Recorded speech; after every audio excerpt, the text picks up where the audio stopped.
Another video about the iPad Pro? Sure, why not? Hello guys, how are you? David the Franco here from davidthefranco.com. My last video before the weekend vlog was a somewhat brief tour of my favorite iPad Pro apps that are fully compatible with this amazing piece of technology. This is the Apple Pencil. And while in that video I talked about Adobe Sketch, Adobe Draw, Photoshop Fix, Procreate, ZenBrush 2, and finally Pigment. Now I would like to apologize for my hand being in the way during my demonstration of Adobe Sketch and Adobe Draw. Obviously that was not intentional and it will not happen again in future iPad Pro videos. Okay, so for this video I want to briefly go through the apps that I currently have installed on my iPad Pro. Starting out with Photos is exactly what you'd expect it to be. However, I reorganized everything to be in their respective albums. So for instance, I have iPhone Lens, the fisheye, and actually I do have a video on that in the past. I will link that right below if you're interested. And going back, let me just use my finger for this. I have other albums: Seaside Heights, People, Objects, Nature, Long Exposures, Hue Changes. That's more of a fun thing. I mean, my car is red, but I had fun with that in Aperture. I basically changed it to like a Saints Row purple, which I think looks pretty cool. Anyway, and then I have the rest of my albums. But yes, there you go. There is the Photos app.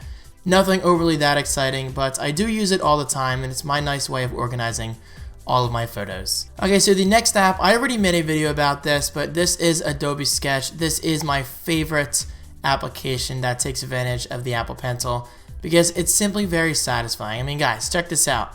The slightest pressure applies a very light shade of gray, and of course the harder you press, the more pressure you will get in terms of your actual stroke. And of course I can make that even darker. And keep in mind, I'm drawing this vertically. This obviously isn't realistic. You would have it, just kind of lying on the desk naturally, but obviously for this video's purpose, I'm just going to show you this briefly. And of course you have other tools such as the pencil, marker, watercolor, not water cool. I accidentally said water cool in my other video for obvious reasons. Water cooled PCs, I'm all about technology, so it's kind of easy to mix his words up. But anyway guys, there you go, Adobe Sketch. Again, I'm not going to go into detail because I have a video all about that, as well as Adobe Draw. And well, there you go, Adobe Draw, back out of that. But this one I will briefly talk about again, Photoshop Fix. This is an application that basically allows you to quickly fix photographs, mainly specific parts of photographs that you're not crazy about. For instance, if we do the healing tool, we can zoom in here and get rid of this logo on the plane. Kind of scribble, boom, it does a pretty good job. You can obviously fine tune, and boom, I'm done. You can go over here, get even closer for detail, and get rid of this logo. And of course I can increase the brush size. I'm just doing this fairly quickly. Boom, fine tune it. I'm doing this from the side, so obviously I'm kind of rushing through it, but you guys get the idea. Photoshop Fix is an excellent application and definitely something you need to check out if you have an iPad Pro and the Apple Pencil. So there you go, there is Photoshop Fix. Speeding this up a bit, Procreate, I'm not even going to talk about that, but this is a very in-depth application if you're really into drawing and painting. Snapseed, oh my god, what an app. As I wake up my Mac, I forgot to put on caffeine. Snapseed is an amazing application that I fell in love with on the LG V10. What an amazing editing application. You can get some truly breathtaking results. For instance, photographs, New York City, and where is it? Can't see from the side. Here you go. This is now one of my all-time favorite photos that I took and edited myself using Snapseed. Amazing, amazing, amazing. Guys, I cannot express enough how much I love this application. It's made by Google. It's free. Check it out, you will not be disappointed. It's available on both iOS and Android. So going back to the home screen, next up is ZenBrush 2. This is one of my favorite apps on the iPad Pro. Just as the name suggests, it's a very relaxing app where you can just draw with ink, and it has full support for pressure sensitivity, so the harder you press, the more pressure you'll get with the ink. And of course, if you press very lightly, you get a nice thin stroke. And you can increase the size, change the color to red, and press harder. What's really cool about this app is it fully supports wet ink. So check this out. If you do this, the ink continues to run, creating like a tail effect at the very end. Check that out. The ink actually looks wet, and of course you can easily delete it all with that fancy ripple animation. So there you go, ZenBrush 2. And just like these apps that I just talked about, I do go into detail with ZenBrush 2 with that video that is linked right below. Pigment is basically an adult coloring book, and my favorite tool is not that. I'm trying to do this way from the side, is the paint bucket tool, and you can easily fill in parts of these drawings, which is really neat. It's very basic, but very satisfying at the same time. Check it out. It is free. Alright, moving along. The Notes application, which I will not open just for the sake of privacy of myself and others, because I have certain notes in there that I really cannot make public, but Notes application, it works very well. News, which actually looks great on the iPad Pro. It's not something I use every so often, but I do check in here now and then, and I have my favorites set up. Let me see here, which are right down here. Go back to my favorites home screen. I'm currently using Apple News Updates, BuzzFeed, iPad Pro, Movies, Top Stories, PC World, Software Technology, and The Verge. Okay, so iPad Pro is basically set up that shows me any categories dealing with the iPad Pro. For instance, hands-on Star Walk HD 7.1.0. Not really sure what that is, but it pertains to the iPad Pro. I guess it's one of those stargazing apps. And yeah, read this before you hand out an iPad Pro to anyone in the office. That sounds pretty interesting. iOS 9.3, bada bing, bada boom. You guys get the point. Moving along here, we don't need to open Netflix because you guys know what it is. However, I will say I hope they introduce iPad Pro support, because currently the keyboard is huge when searching for movies and TV shows. And speaking of huge keyboard, YouTube, you need to release an update so this fully works with the iPad Pro. Because check it out, if you search using the YouTube app, the keyboard is literally just a blown up iPad keyboard. This works well enough, but it's not nearly as good for an app that fully supports the keyboard, such as Amazon. This app is an excellent example of how you should design an iPad Pro compatible app. Check this out, you get a full-size keyboard, number keys up top. It's just beautiful and it works very well. But anyway, going back to YouTube, it's exactly what you'd expect. It's just like YouTube on your iPhone, iPad mini, and iPad Air, just kind of blown up. But of course, when watching videos, they look just as good. So there you go. Looks pretty damn good. Of course, you can fast forward, just like with any other YouTube app. And boom, YouTube. Nothing really wrong with it. I just hope they introduce official iPad Pro support very soon. Alright, so you guys still with me? I had to restart my DSLR. I almost hit the time limit because you know me, I like to talk. Anyway, podcast. This app is great on here. We have Smart Passive Income with Pat Flynn, who just happens to be one of my favorite entrepreneurs. Check him out. Internet Business Mastery. I don't listen to this one that often, but it's still pretty damn good. And of course you can make it nice and big, just like you can on the iPhone, iPad mini, and iPad Air. And as you can hear, the audio quality is very nice. You can enjoy a freedom lifestyle. Listen to that. Today to visit freevideogift.com. The speakers on the iPad Pro are just insanely good. Apple did an awesome job. And we have MacBook Weekly, which is also one of my favorite podcasts, just like Smart Passive Income. The Saron Show, which I don't listen to as much anymore, but I definitely need to get back into that. And I do have other podcasts, such as Joey Image, that image guy. He just happens to be a friend of mine. The New Screensavers, This Week in Tech. And that's it. I simply love my tech podcasts and my entrepreneurial podcasts. So check out any of these if you're into the same kind of topics that I am. And of course, we do have Apple Keynotes. That kind of goes without saying. Alright, what is up next? eBay. Okay, eBay is another great example of an app that needs to be updated for the iPad Pro. It works well enough, and it's actually how I bought my Apple Pencil using my iPad Pro, but check it out.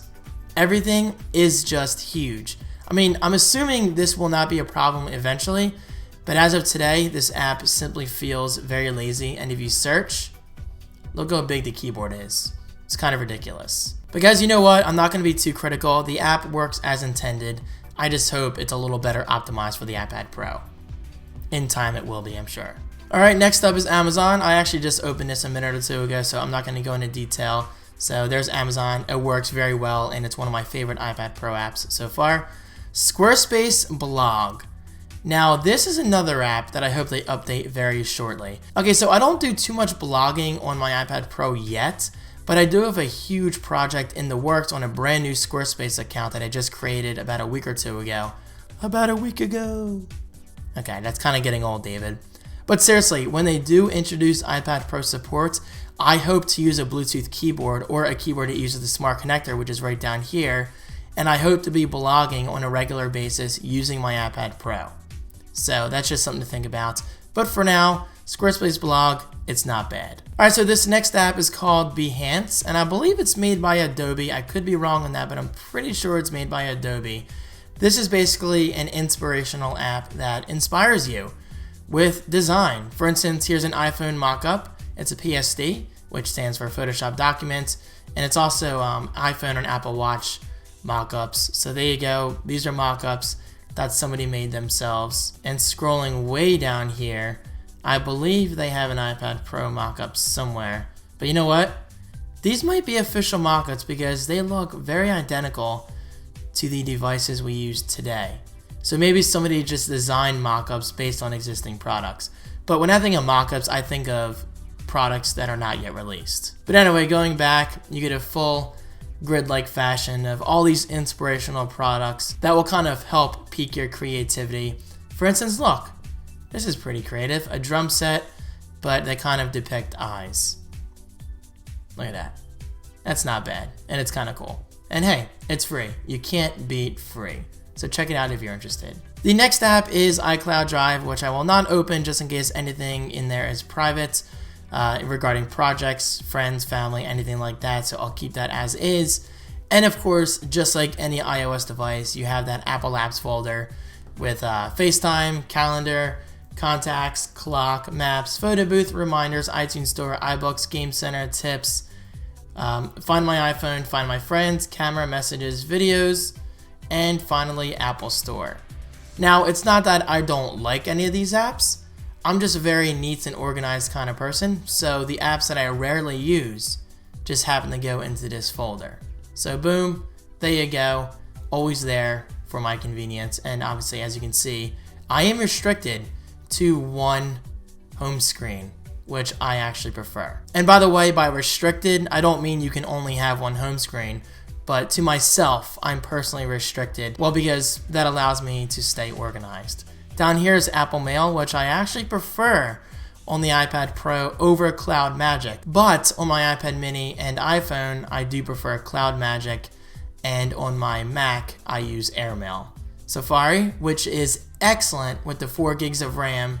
Web pages just stay open. For instance, I had this open last night, and normally on an iPad mini or the iPhone, or possibly even the iPad Air, websites would have to reload because of the limited RAM. But because the iPad Pro has, I believe, 4 gigabytes of RAM, that is rarely an issue anymore, and that's something I really appreciate. But there you go, Safari, it's pretty self-explanatory, works great. Apple Music, man, again, let's focus on the speakers for a second. The speakers are very, very loud, and let's find a song I like, and you know what, let's just do shuffle. Papa Roach takes me back to my high school days. What a great band. Speakers go very loud. Listen to that.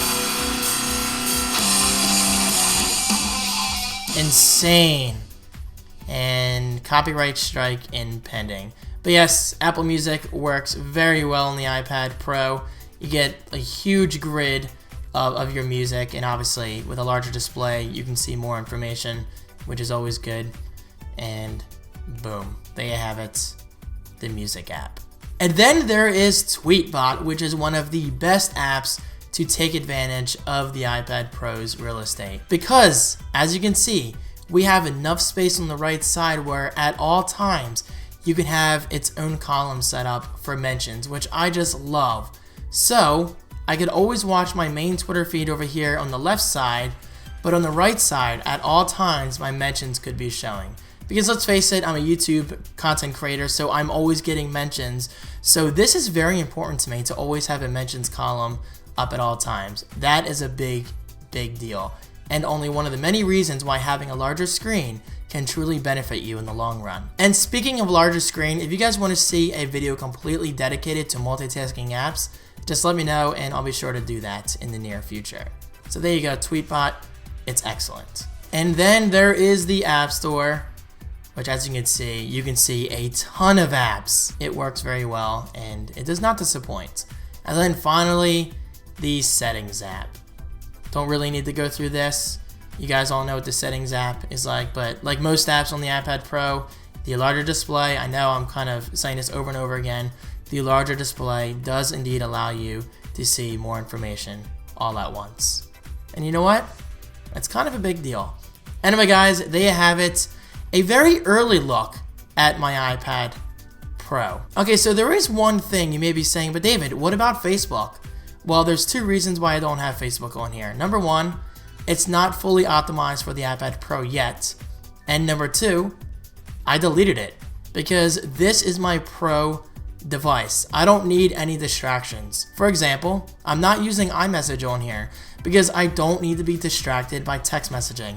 This is purely meant for my Pro work, such as art, web browsing, email, photos, and the list goes on and on. Okay, so obviously Netflix isn't exactly Pro, but you know what I mean. It's not exactly a distraction of notifications coming in over and over again. So that's exactly why I opted to not include iMessage and Facebook on my iPad Pro. That's exactly why I have my iPhone, my iPad mini, and my Mac Pro, and my MacBook Pro. So guys, there you have it.